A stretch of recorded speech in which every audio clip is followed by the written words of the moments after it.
Right, welcome back everyone. Now to part 3 of the Italeri Apache Longbow build. There's a couple of things that I've made some minor adjustments to. First and foremost, the top part here, that wasn't very well moulded, so put a disc of plastic card in place there, just to help make that look flat. It wasn't very well moulded and it had a sink mark in it, but we've corrected that.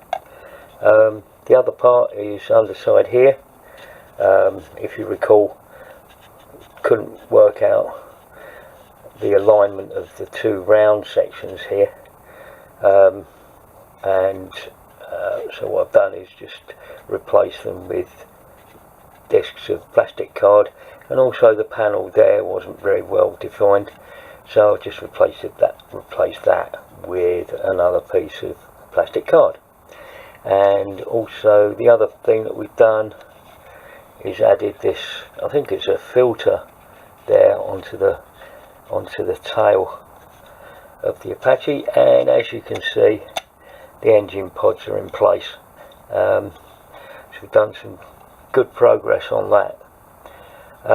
The next thing to do is to look at the underside. Now, I just don't know if I can. We'll zoom in a bit and hopefully be able to see what the problem is with this. As you can see, it doesn't line up very well at all. I've got it in place, but it's sort of got gaps all around it, and if you pull these sides in, those gaps close on the sides, but you've still got a problem with the length wise and also around this nose area.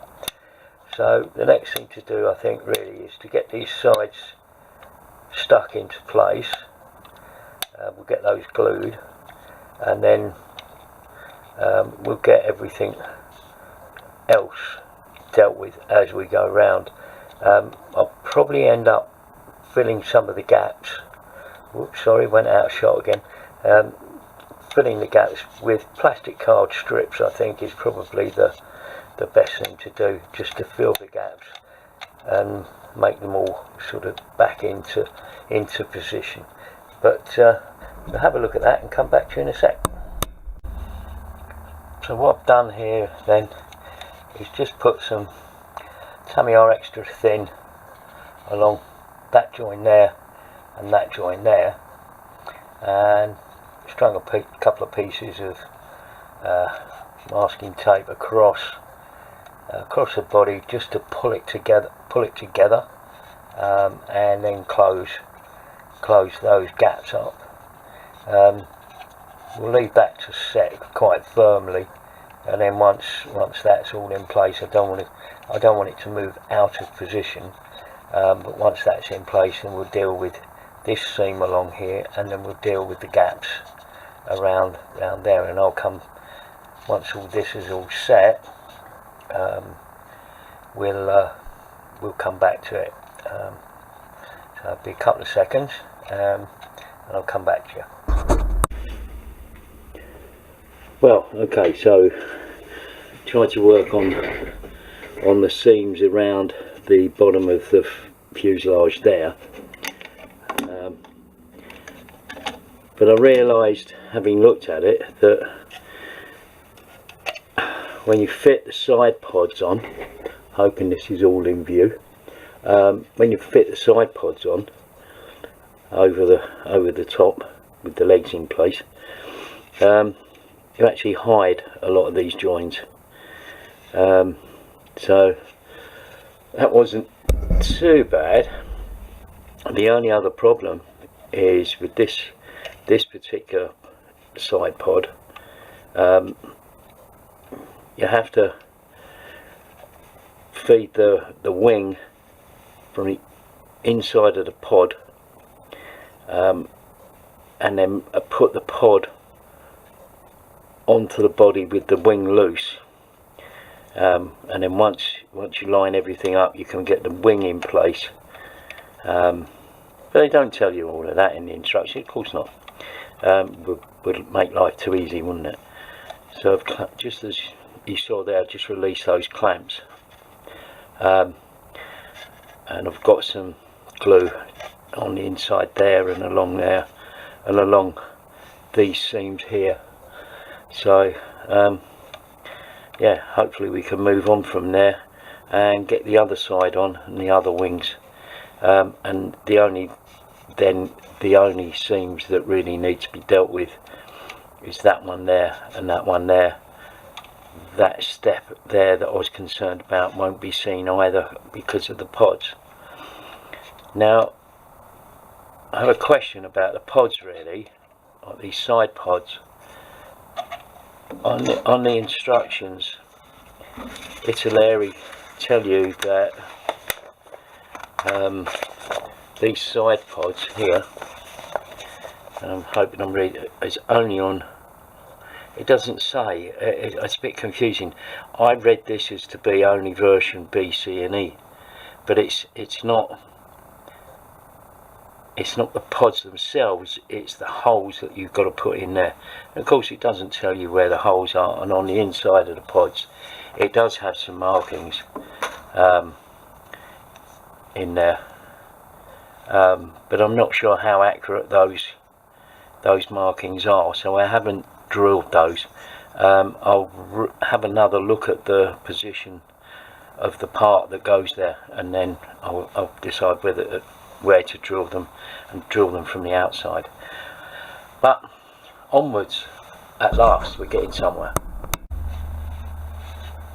We've got the pod on the starboard side into place. They are tricky to put on because you've got to feed them over the legs, the undercarriage legs, and then feed the wings into place as well.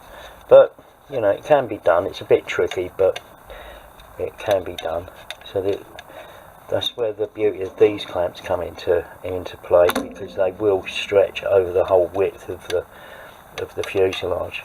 So when you put the glue on these, you can use these long clamps to hold everything in place. It's starting to look like an Apache now, so we'll push on and let's try and get something else put together. So anyway, I've got everything, all these side pods are now stuck in place.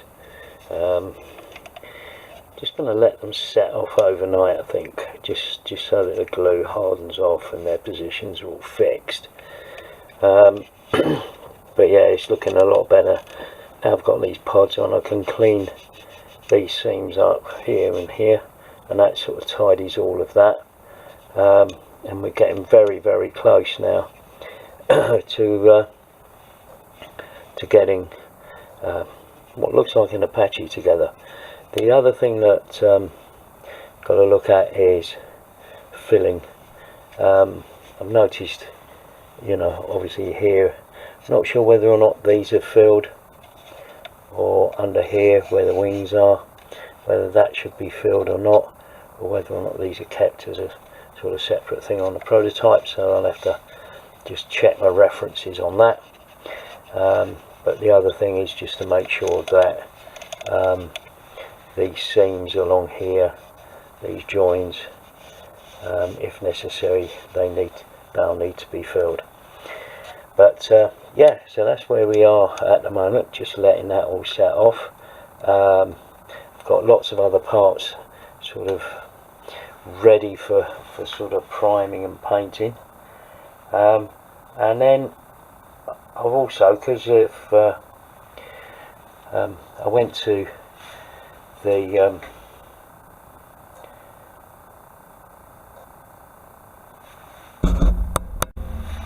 so I went to Telford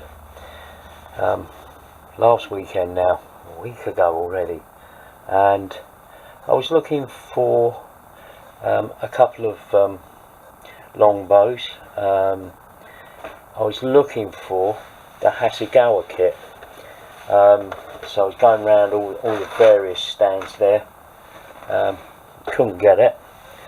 I've managed to get hold of the Academy kit, which if you've seen my sort of update, I think I included that and updates in the stash. But I managed to finally get hold of the Hasegawa kit. Now this is apparently supposed to be the one to build, so finish the Italeri one. I think I'll go on to maybe building this one. I've had a quick look inside, made some notes already. There's certainly some differences in the way it's constructed, and the plastic looks really good. And then on top of that, move those out of the way. So the other thing, I did a little bit of shopping. So I've got the metallic details kit here. Oh, sorry, getting a bit of reflection there. This is the exhaust pipes. I got this metallic details kit, which is the tail wheel with the support, and also the other metallic details kit, which is the actual longbow radar. All of those in resin with this etch panel. I also looked at getting the Edard update thing for the cockpit. This has got all the screen prints and stuff for the later versions. And then just to